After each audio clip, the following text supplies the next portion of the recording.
আপনারা গুনে দেখেন, যারা আজকে বড় বড় কথা বলেন, আপনাদের বিরুদ্ধে কয়টা মামলা, কোন কোন মামলা হয়েছিল বলেন, একটু হিসাব দেন। পার্লামেন্টে দাঁড়িয়ে না বলে জনগণের কাছে বলেন, জুলাই আন্দোলনের সময় যতগুলো মামলা হয়েছিল, হত্যা মামলা সহ, আপনাদের বিরুদ্ধে কয়টা হয়েছিল আর বিএনপি আমাদের বিরুদ্ধে কয়টা হয়েছিল, এটা তুলে ধরেন। কাজেই সেই সম্পর্কে আমাদের দরদ নাই, এটা মনে করার কোনো কারণ নাই। তবে আমরা সবার আগে যেটা বলি, সবার আগে বাংলাদেশ। আমাদের নেতার স্লোগান সবার আগে বাংলাদেশ। কাজে বাংলাদেশটাকে বাঁচাতে হবে, বাংলাদেশের মানুষকে বাঁচাতে হবে। আজকে মধ্যপ্রাচ্যের যুদ্ধ, তেল সংকট এখনো হয় নাই, কিন্তু আপনারা দেশটাকে সংকটে ফেলতে চাচ্ছেন। বিদ্যুৎ সংকট এখনো হয় নাই, যখন আমার নেতা আজকে বিদ্যুতের সম্পর্কে কিচ্ছুতা সাধনের নিজে চেষ্টা করছেন। নিজের অফিসে এসি চালান না, নিজের অফিসে অতিরিক্ত লাইট জ্বালান না, কিন্তু আপনারা কি করছেন? একজনও তো ঘোষণা দেন নাই, একজনও তো ঘোষণা দেন নাই যে আমি 2 ঘন্টা বিদ্যুৎ অপচয় করব না। কেউ বলছেন? কেউ বলেন নাই। কিন্তু আমার নেতা কিন্তু কার্যকর করে দেখাচ্ছেন, কার্যকর করে দেখাচ্ছেন। দেশটা সংকটে গেলে লাভ কার? যারা দেশের বিরোধী শক্তি তাদের। কাজে আপনারা দেশটাকে কেন সংকটে নিয়ে যেতে চান? কেন সংকটে নিতে চান? এই মুহূর্তে 17 বছরের সংকট একসাথে, আবার যুদ্ধ শুরু হয়ে আরেকটা অর্থনৈতিক সংকট আমাদের সামনে। সাহসের সাথে আমাদের নেতা মোকাবেলা করছেন, পাশাপাশি জনগণকে অর্থনৈতিক সহযোগিতা যতটুকু দেওয়ার তিনি দিচ্ছেন।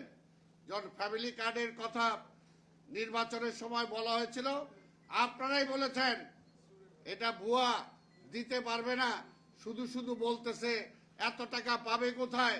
কিন্তু এখন যখন মাননীয় প্রধানমন্ত্রী তারেক রহমান ফ্যামিলি কার্ড দেওয়া শুরু করেছেন, কৃষক কার্ড দিবেন, যখন ক্রীড়াবিদদের কার্ড দিয়েছেন, যখন কৃষকদের ব্যাংক ঋণ 10,000 টাকা মতো মৌকুব করে দিয়েছেন, এখন কি বলবেন?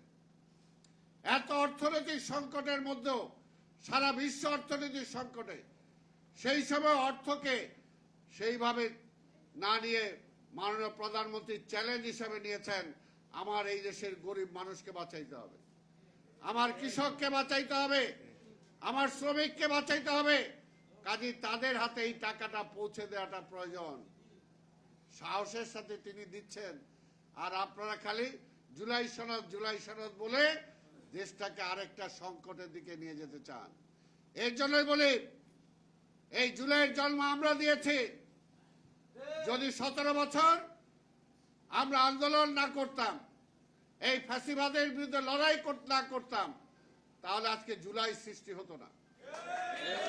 আমরা তো প্রকাশ্যে বলেছি, সেই সময় আমরা প্রকাশ্যে বলেছি, সেই ফ্যাসিবাদের বিরুদ্ধে লড়াই করার সময়, যে এই লড়াই একা বিএনপির লড়াই না, এই লড়াই শুধুমাত্র তারেক রহমানকে প্রধানমন্ত্রী করার লড়াই না, এই লড়াই আপামর জনগণের স্বার্থের লড়াই।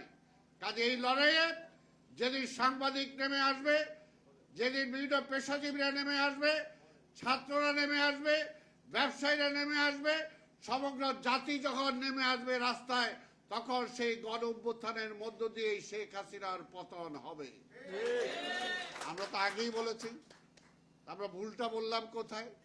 আমরা তো সবার অংশগ্রহণ চেয়েছি, ভুলটা বললাম কোথায়? কিন্তু 17 বছর তো আমরা রক্তটা দিয়েছি। আমাদের বহু ভাই বোন গুম হয়েছে, যাদেরকে এখন আমরা খুঁজে পাই নাই। আমাদের বহু ভাই পঙ্গু হয়েছে, যাদের সেই অঙ্গ, যাদের সেই চোখ, হাত পা আমরা ফিরে দিতে পারি নাই। এগুলো কি দেশের জন্য, গণতন্ত্রের জন্য, স্বাধীনতার জন্য বিসর্জন নয়? আমরা তো দিয়েছি সেটা, কিন্তু আমরা সেটার বিনিময়ে আমরা কিন্তু কিছু চাচ্ছি না। আমরা চাচ্ছি দেশটাকে গণতান্ত্রিক পন্থায় ফিরে নিয়ে যেতে। আমরা চাচ্ছি এই দেশের মানুষের ভাগ্য উন্নয়ন করতে, সেই ভাগ্য উন্নয়নের জন্য আমাদের নেতা মাননীয় প্রধানমন্ত্রী তারেক রহমান প্রতিটা দিন, প্রতিটা ঘন্টা, প্রতিটা মুহূর্ত তিনি লড়াই করছেন। আর ওনারা সেই লড়াইয়ের শরিক না হয়ে প্রত্যেকটা জায়গায় প্রতিবন্ধকতা সৃষ্টি করছেন। কথার ফুলঝুরি ছড়াচ্ছেন। কথার ফুলঝুরি দিয়ে যেমনি দেশের স্বাধীনতা আসে নাই, এই কথার ফুলঝুরি দিয়ে ওই মানুষের বুকে পেটে ভাতও যাবে না। সেটার জন্য কার্যকর পদক্ষেপ নিতে হবে, সেটাই নিচ্ছেন আমাদের নেতা তারেক রহমান। তাই আজকে বলতে চাই, বাংলাদেশের ইতিহাস স্বাধীনতার পরে যে কয়টা বছর আজকে ভাগ করে দেখেন, বিএনপি যে কয় বছর বাংলাদেশের রাষ্ট্র ক্ষমতায় ছিল, সেই কতদিন বাংলাদেশের গণতন্ত্র নিরাপদ ছিল। অন্য সময় বাংলাদেশের গণতন্ত্র নিরাপদ ছিল না। আর গণতন্ত্র যদি নিরাপদ না থাকে, স্বাধীনতাও নিরাপদ থাকে না। তাই ভাইয়ের আমার, আজকে স্বাধীনতার এই দিবসে, এই আলোচনা সভায় শুধু এটাই বলবো, 17টা বছর পরে গণতন্ত্রের মুখ এই দেশের মানুষ দেখছেন। কাজে একটু ধৈর্য ধরেন, ধৈর্য ধরেন, সরকারকে সময় দেন। 1 মাস 2 মাসের মধ্যে সবকিছু পাল্টে যাবে না। কিন্তু আপনারা যদি 1 মাস 2 মাসের মধ্যেই বিরোধিতা শুরু করে হঠকারী কর্মসূচি দিয়ে যদি দেশের ক্ষতি করেন, এটার জন্য কিন্তু জনগণও আপনাদেরকে ক্ষমা করবে না। বারবার আমরা বলেছি, জনগণ কারো কেনা নয়। তখন কি বলেছেন নির্বাচনের আগে? এই বিএনপির বিরুদ্ধে অনেক অপপ্রচার করেছেন। আমাদের নেতা তারেক রহমানের বিরুদ্ধে যেমনি শেখ হাসিনা কোটি কোটি টাকা খরচ করে সারা পৃথিবীতে তাকে অন্যভাবে মূল্যায়ন করার চেষ্টা করেছেন, পারেন নাই। আপনারাও এই নির্বাচনের আগে বিএনপির বিরুদ্ধে অনেক অপপ্রচার করেছেন, অনেক বট বাহিনী সৃষ্টি করেছেন এই ঢাকা মহানগরীতে, আমরা দেখেছি। আজকেও বলতে চাই, আমরা অবশ্যই নির্বাচন চাই, কিন্তু নির্বাচনের আগে ঢাকা শহরে নতুন করে ভোটার তালিকা আমরা চাই। যারা ঢাকা শহরে থাকেন তারাই ঢাকা শহরে ভোটার হবে। অন্য জায়গায় থাকবেন আর ভোটের সময় ঢাকা শহরে এসে ভোট দিবেন, এইটা হইতে পারবে না, এটা হইতে পারবে না। ঢাকা শহরে অনেক বাড়িতে বাড়িওয়ালা জানে না, বাড়িতে সেই বাড়িতে 7টা 10টা ভোট ছিল, হঠাৎ করে 150টা ভোট হয়ে গেছে। কোত্থেকে হইলো? কারা আসলো? কিভাবে আসলো? আজকে আমরা চাই, হ্যাঁ, ভোট আপনি অন্য যেখানে থাকেন ওইখানে যায় ভোটার হন।